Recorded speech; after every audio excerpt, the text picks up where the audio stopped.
इसमें सबसे इंपॉर्टेंट है रूल्स को देखो, इसके बाद प्रैक्टिस करो, सेट लगाओ। बुक बताने वाला था राइटर्स को कैसे पढ़ना है, तो राइटर्स की बायोग्राफी देख लेना, डेथ बर्थ देख लेना, जो इंपॉर्टेंट चीज़ हुई हो, जैसे कि वेबसाइट्स का सहारा लेना है। वेबसाइट जैसे मैं, ये कोई प्रमोशनल नहीं है, मैं ऐसे अपने से जिसमें से मैंने स्टडी करी है वो बता रहा हूँ। जो भी आप वर्क पढ़ रहे हो, ठीक है, उस वर्क की अगर 39 वैकेंसी है बस, तो आपको ये मानना है कि 38 वैकेंसी है, क्योंकि एक तो मेरी है। पता है, जब मैं प्रिपरेशन करता था तो मेरे माइंड में भी यही सवाल आते थे, बहुत सारे सवाल, बहुत सारे कन्फ्यूज़न। कहाँ से प्रिपरेशन करूँ, सेल्फ स्टडी करूँ कि कोई ऑनलाइन क्लास ले लूँ या फिर ऑफलाइन क्लास ले लूँ, कौन सी बुक से तैयारी करूँ, किस वेबसाइट से तैयारी करूँ, कौन सा यूट्यूब चैनल देखूँ। तो बहुत सारे सवाल आपके माइंड में भी आते हैं। The same thing I felt, but now after clearing exam I got to know कि एक्चुअल में प्रिपरेशन करनी कैसी है, किन चीज़ों पे फोकस करना है, किन चीज़ों पे फोकस नहीं करना है। मोस्टली चांसेस ये होते हैं कि हम किस चीज़ पे फोकस करना है, क्या चीज़ें पढ़नी चाहिए, उस पे ध्यान देते हैं, बजाय कि इसके ध्यान देने कि क्या चीज़ें पढ़नी नहीं है।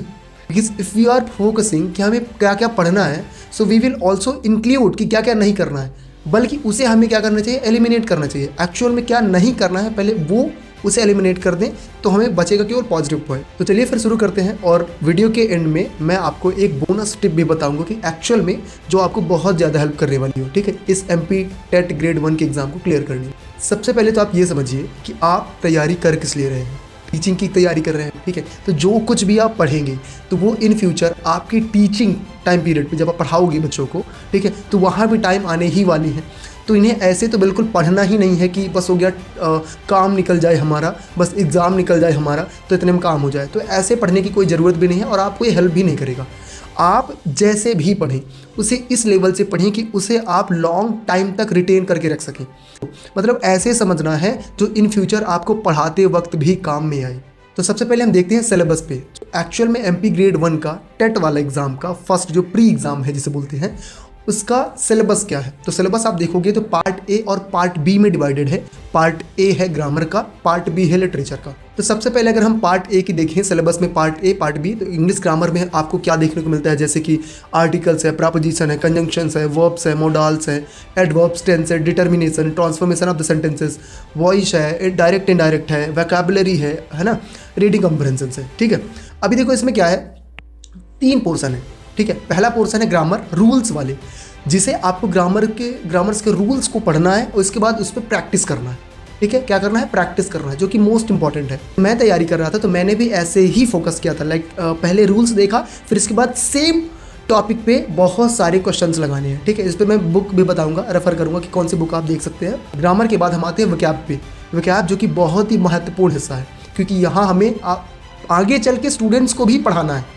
वोकैब्स ही बतानी है ना, जब चैप्टर पढ़ाएंगे 11, 12, 10 के बच्चों को जब चैप्टर पढ़ाएंगे तो उनको भी वोकैब्स बताएंगे ना कि एंटोनिम क्या है, सिनोनिम क्या है ना, किसी भी एक वर्ड का एंटोनिम सिनोनिम क्या हो सकता है। इसके साथ साथ वन वर्ड सब्स्टिट्यूशन भी है। तो ये सारी चीज़ों पे हमें फोकस करना पड़ेगा। अच्छा, वोकैब को पढ़ने का तरीका क्या है, मैं आपको बहुत ईजी तरीका बताता हूँ। सबसे पहले आपको क्या करना है, एक बुक लेनी है, कोई सी भी बुक लेना है, उसके रूट वर्ड से आपको वोकैब्स तैयार करनी है। रूट वर्ड पकड़ना है, रूट वर्ड से एक वर्ड से 10-10 वोकैब्स तैयार हो जाती है आपकी, ठीक है।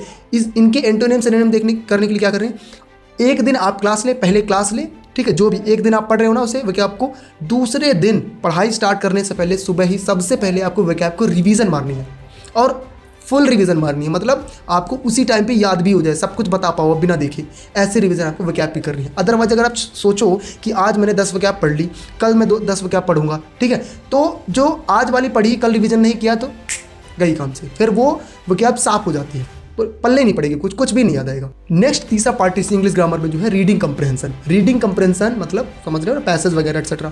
तो उसे सॉल्व करने का तरीका क्या है, मैं रेकमेंड करूंगा कि आप कोई भी इंग्लिश न्यूज़पेपर पढ़ें, है ना, जैसे कि द हिंदू है। इंग्लिश न्यूज़पेपर पढ़ने में बहुत हेल्प मिलती है। आई डिड इट, मैंने भी करा है। आप भी इंग्लिश न्यूज़पेपर पढ़ोगे, आप उसमें जो बड़ी बड़ी वोकैब्स है उन्हें भी आप वोकैब के भी काम में आएगा, और रीडिंग कंप्रहेंशन को समझने के में भी काम आएगा।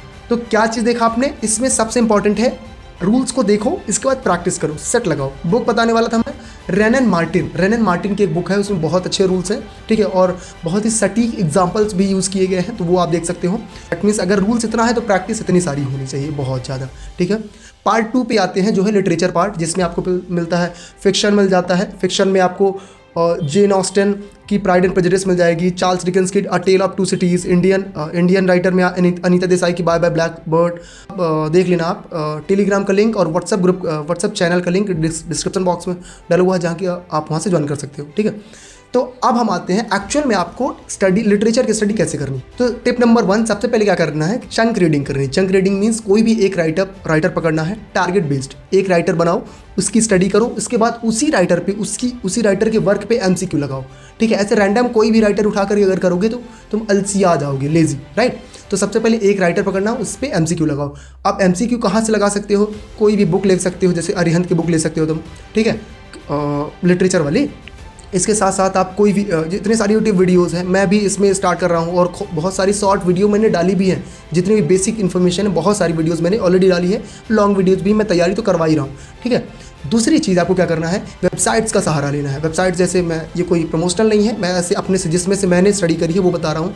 जैसे एक है स्पार्क नोट्स, ब्रिटानिका, विकीपीडिया है ही, और ग्रेड सेवर करके है एक, और लिट चार्ट शायद, लिमिटलेस लिटरेचर, ये कुछ वेबसाइट्स है जहाँ से आप एमसीक्यू सॉल्व कर सकते हो। ओके, टिप नंबर 2 क्या करना है, जो भी आप वर्क पढ़ रहे हो, ठीक है, उस वर्क की शॉर्ट समरी बनानी है। एक पेज में एक शॉर्ट समरी बनानी है, ताकि आप अगर बाय द वे भूल गए और कल रिवीजन के टाइम पे आप वो समरी देखो और वो वर्क याद आ जाए कि ये राइटर है, ये वर्क है, ठीक है। ऐसे शॉर्ट समरी बनानी। नंबर 3, शॉर्ट वीडियो लेक्चर देखना है। शॉर्ट वीडियो मतलब छोटे छोटे वीडियोस बने होते हैं, ठीक है। मैंने बहुत सारे वीडियोस अपलोड कर रखी है जो कि आपकी 100% हेल्प करने वाली है, ठीक है। बेसिक से लेकर के एडवांस, मतलब चाहे वो नॉवेल हो, बेसिक से नॉवेल, ड्रामा, बेसिक से ड्रामा, पोइट्री, है ना, टाइप्स, स्टैंजा, एवरीथिंग बहुत बेसिक से डाल के रखा है। विलियम शेक्सपियर अगर है तो उसमें क्रिटिकल कमेंट्स वगैरह, कोट्स वगैरह, सारी चीज़ें मैंने डाल के रखी है, आप चेकआउट कर सकते हैं। लास्ट टिप है रिविजन फॉर्मूला। आपको रिविजन करना कैसे है, रिविजन करने का तरीका ये है, एक मान लो वर्क आपने आज पढ़ा, ठीक है, उसका रिविजन सेम थिंग जब भी आप दोबारा पढ़ने बैठो, चाहे कल बैठो चाहे शाम को बैठो,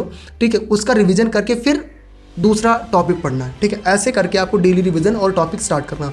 और जब लास्ट वीक का लास्ट आएगा, मीन्स लाइक संडे, तो आपको पूरे एक वीक में आपने क्या पढ़ा, कितना पढ़ा, वो सारा रिवीजन करना है। ऐसे करके मंथली में ऐसे होगा, मंथली में फिर लास्ट में पूरा रिवीजन, ठीक है। ऐसे करके रिवीजन आपको स्टार्ट करना है। और समझ लो कि अगर आपको 100% चाहिए, तो अगर 20% आप स्टडी कर रहे हो तो 80% रिवीजन है, ठीक है। क्योंकि रिवीजन नहीं किया तो पढ़ा हुआ कितना भी पढ़ा होगा वो सब गायब हो जाएगा, तुम मतलब आउट ऑफ क्यू। अब बेसिक चीज़ ये है, फोकस किस में करना है, कैसे अपन को स्टडी मतलब स्टार्ट करनी है, कहाँ से क्या पोर्शन पढ़ना है, किस चीज़ों पे ज़्यादा ध्यान देना है, किन चीज़ों पे ज़्यादा ध्यान नहीं देना है, ठीक है। तो सबसे पहले आपको हिस्टोरिकल बैकग्राउंड देखना है, ठीक है। हिस्टोरिकल बैकग्राउंड स्टार्टिंग से ओल्ड इंग्लिश लिटरेचर से लेकर के रेनेशा, प्यूरिटन जो भी हैं, ठीक है, फिर हो गया Victorian, romantic, modern, post modern, ये सारे एजेस को हिस्टोरिकल बैकग्राउंड देखो। क्योंकि अगर हिस्टोरिकल बैकग्राउंड देखोगे तो पता चलेगा उस टाइम पे सोशियो कल्चरल चीज़ें चल के आ रही थी, और जो राइटर हैं उन्होंने उसी थीम के बेस पर राइटिंग्स की है, ठीक है। तो आपको आसानी होगी किसी राइटर को समझने में। दूसरी चीज़ आप ध्यान दे सकते हो, एजेस, क्रोनोलॉजी ऑर्डर्स पढ़ सकते हो, मैंने भी शॉर्ट वीडियो डाला है, उसे देख लेना। लिटरेरी टर्म्स देख सकते हो, बेसिक्स जो मैंने ऑलरेडी बताया, stanza, poems, novels, drama, figure of speech जो कि मोस्ट इंपॉर्टेंट है, और जो कि आपको जाकर के 11th-12th के बच्चों को पढ़ाना भी पड़ेगा, फिगर ऑफ स्पीच है क्या। अब राइटर्स को कैसे पढ़ना है, तो राइटर्स की बायोग्राफी देख लेना, डेथ बर्थ देख लेना, जो इंपॉर्टेंट चीज़ हुई हो। जैसे कि जॉफरी चौसर को देखोगे तो जॉफरी चौसर को जो बरी किया गया था, कहाँ किया गया था, वेस्टमिनिस्टर एबी में, ठीक है, और वो पोएट्स कॉर्नर माना जाता है। तो ये इंपॉर्टेंट चीज़ें आपको पढ़नी है, और कोट्स देखनी है, उन्होंने क्या इंपॉर्टेंट लाइन क्या बोली है, जो फेमस लाइन उनकी है, उन्हें किसी अदर राइटर में क्रिटिकल कमेंट क्या दिया है वो भी देखना है आपको।